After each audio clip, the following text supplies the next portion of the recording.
The rain was coming down in sheets as I drove home from the office, the wipers on my old Ford working overtime.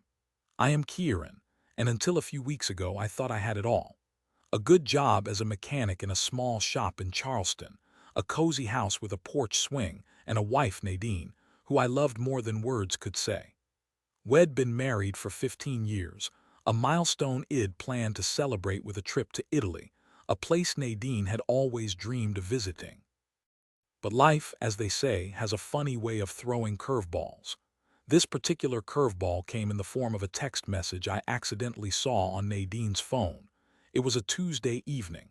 Nadine was in the shower, and her phone, usually glued to her hand, was buzzing on the nightstand. Curiosity, a feeling I rarely indulged in, got the better of me. I picked it up, intending only to silence the incessant buzzing, but the message preview caught my eye. It was from someone named Jaxon, and it read, "Can't wait to see you tomorrow night. Thinking about last weekend." My heart hammered against my ribs. Jaxon. Who the hell was Jaxon?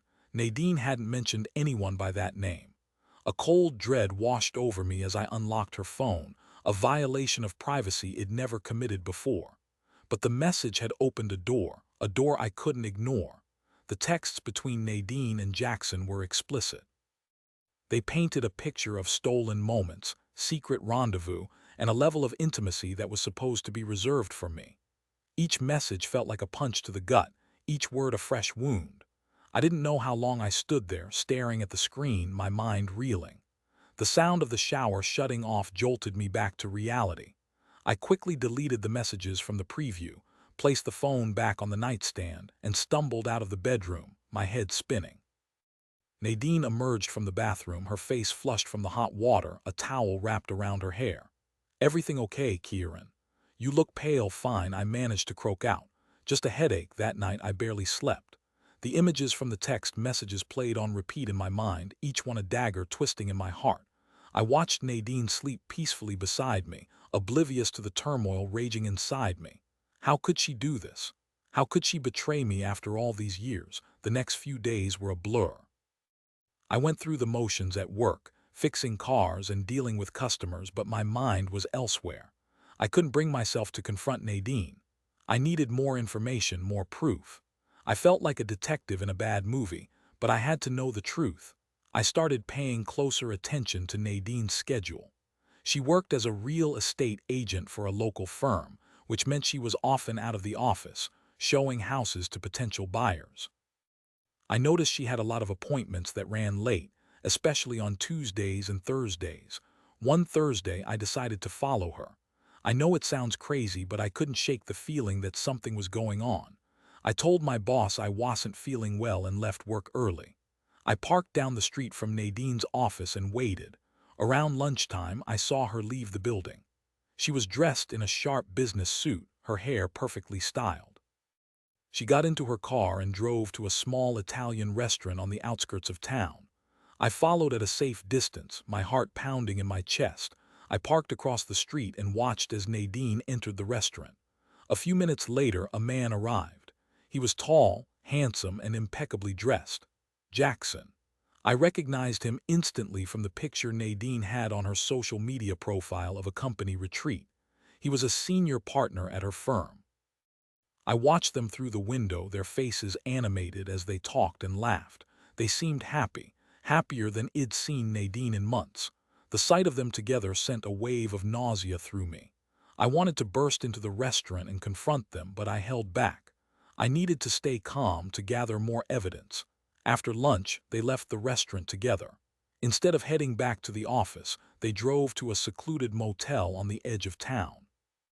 I parked down the road and watched as they disappeared inside one of the rooms. That was it. That was the final nail in the coffin. The pain was so intense, it felt like I couldn't breathe. I sat there in my car, the rain still pouring down, and wept. I wept for the years we'd spent together, for the love I thought we shared, for the future that was now shattered into a million pieces. I drove home, numb. I didn't say a word to Nadine when she arrived later that evening.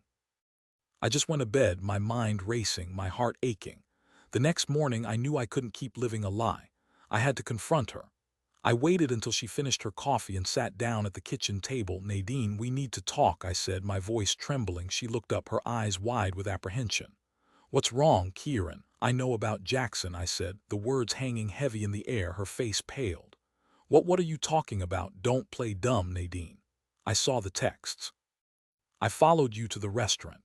I saw you go into the motel with him." Tears welled up in her eyes. "Kieran, I can explain." "Explain what, Nadine?" "Explain how you could betray me like this. Explain how you could throw away 15 years of marriage for some fling." "It's not just a fling," she said, her voice barely a whisper. "I think I'm in love with him." Her words hit me like a physical blow. In love with him. After all we'd been through, after all we'd built together, she was in love with another man. "How could you, Nadine?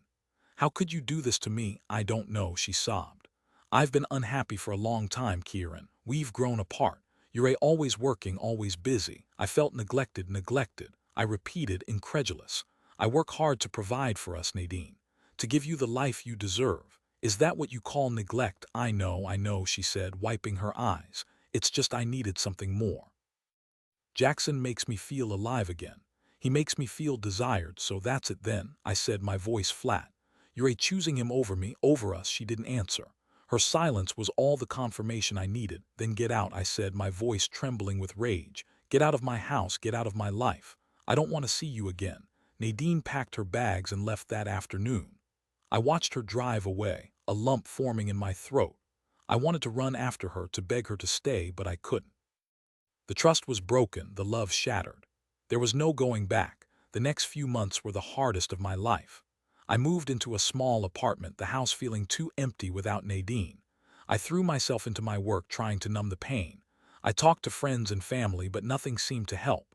The betrayal cut deep, leaving a wound that refused to heal.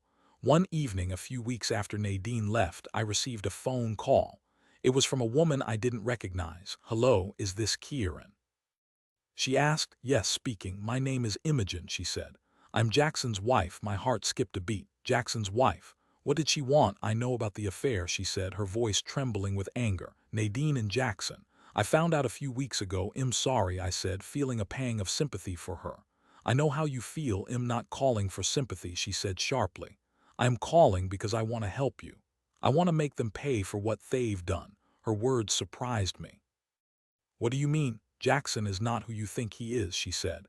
"He's a con artist, a manipulator. He's been using his position at the firm to embezzle money, to cheat clients out of their savings. I have proof, Kieran. I have documents, emails, everything." My mind raced. Jaxon was a criminal, and Nadine was involved with him. "Why are you telling me this?" I asked. "Because I want to see him brought to justice," she said. "And I want Nadine to face the consequences of her actions." "Will you help me, Kieran?" I hesitated for a moment. Revenge wasn't really my thing. But the thought of Jaxon and Nadine getting away with their betrayal, with their crimes, was too much to bear. "Yes," I said. "I'll help you." Imogen and I spent the next few weeks gathering evidence. She provided me with copies of Jaxon's emails, bank statements, and other documents that proved his illegal activities. I, in turn, shared everything I knew about the affair, about Nadine's involvement. Together, we built a solid case against Jaxon. We took the evidence to the authorities, who launched an investigation. It didn't take long for them to uncover the truth. Jaxon was arrested and charged with multiple counts of fraud and embezzlement. Nadine, too, faced consequences. While she wasn't directly involved in Jaxon's criminal activities, her affair was exposed, and her reputation was ruined. She lost her job at the real estate firm and became a pariah in the community. I won't lie, there was a part of me that felt a sense of satisfaction. They had both hurt me deeply, and they were finally paying the price for their actions. But the revenge didn't bring me the closure I'd hoped for. The pain was still there, the betrayal still raw. Imogen and I stayed in touch after Jaxon's arrest. We found solace in each other's company, sharing our stories and supporting each other through the difficult times. We discovered that we had a lot in common, a shared sense of justice, a desire for a better life. One evening, Imogen invited me over for dinner. We talked for hours, sharing our hopes and dreams for the future. As the night drew to a close, she took my hand and looked me in the eyes. "Kieran," she said, I know this might sound crazy, but I think I'm falling in love with you." I was stunned. I hadn't even considered the possibility of a relationship with Imogen. But as I looked into her eyes, I saw a genuine warmth, a deep understanding. "I think I'm falling in love with you too, Imogen," I said. And so life took another unexpected turn. Imogen and I started dating and our relationship blossomed. We found love in the ashes of betrayal, a testament to the resilience of the human heart. It hasn't been easy. The scars of the past still linger, but we're working through them together. We're building a new life, a life based on trust, honesty, and love. I don't know what the future holds, but I'm optimistic. I've learned that life can be unpredictable, that betrayal can come from the most unexpected places.